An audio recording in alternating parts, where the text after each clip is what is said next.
నమస్తే అమ్మమ్మ. నమస్తే బిడ్డ. ఏం పేరు అమ్మమ్మ? నా పేరు సుశీల. ఏం చేస్తుంటారు? ఏం లేదు, పిల్లలు పట్టుకుంటా. మస్తు జోష్ లాగా అనిపిస్తున్నారు. నేనా? రోజు ఇట్లనే ఉంటారా? రోజు ఇట్నే ఉంటా. ఎక్కడ అమ్మమ్మ మీది? మజాలేరు. ఆలేరు. ఇక్కడ ఎన్ని సంవత్సరాల నుంచి ఉంటున్నారు? ఇక్కడ 2-3 నెలలు బళ్ళు తెరిచిన కంచెలే 7 ఉంటాను. ఎవరి దగ్గర ఉంటారు? కొడుకుతాను. కొడుకు దగ్గర. మంచిగా చూసుకుంటాడా మీ కొడుకు? ఏం చేస్తుంటాడు మీ కొడుకు? మా కొడుకు కంపెనీలో పోతాడు. కంపెనీలో చేస్తాడు. తోలొచ్చిన మేడం. కొడుకు అయితే మంచిగా చూసుకుంటాడు. సరే, మరి కేసీఆర్ ప్రభుత్వం నుంచి పింఛన్ వస్తుందా మీకు? వస్తాను. ఎంత వస్తుందమ్మా? 2000. 2000. అంటే వేరే ప్రభుత్వం ఉన్నప్పుడు 2000 ఇయ్యలే కదా, 200 ఇచ్చేది. ఇప్పుడు 2000. ఎట్లా అనిపిస్తుంది? ఇప్పుడు మంచిగానే అనిపిస్తుంది. ఇప్పుడు మళ్ళీ ఎలక్షన్స్ వస్తున్నాయి, మళ్ళీ ఈసారి మళ్ళీ పెంచుతుండు కదా. పేస్తే వాళ్ళు 10 ఎక్కితే వాళ్ళకి ఇస్తాం.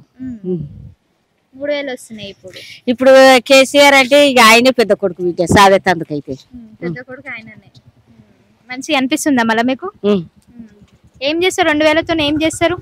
ఏమున్నది బిడ్డ, ఇక నొప్పి, రోగం, సూది, గోలి వీటికి అవుతుంది. అప్పుడు అంటే 200 వస్తుండే, ఏం సరిపోవు.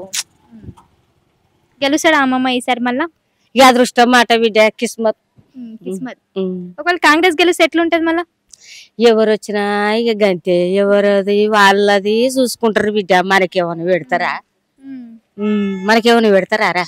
ఇప్పుడు కేసీఆర్ గెలిచినందుకే మీకు పెడుతుండు కదా 2000, మీకు గెలిచినందుకే ఇస్తుంది కదా. ఒకవేళ కేసీఆర్ గెలవకపోతే రాకపోతే ఇప్పుడు నరేంద్ర మోడీ పైసలు ఎత్తాడు, కేసీఆర్ పైసలు ఎత్తారు, జాగల భూములు ఉన్నోళ్ళు మేము కూలి బతికైనా మాది. ఇంకా బిజినెస్ అంటే ఇక మంచి చదువుకొని మంచిగా ఉంటే ఇక ఎట్లనైనా బిజినెస్ చేసుకుంటారు. అంత మన మీద డిపెండ్ అయి ఉంటది కదా.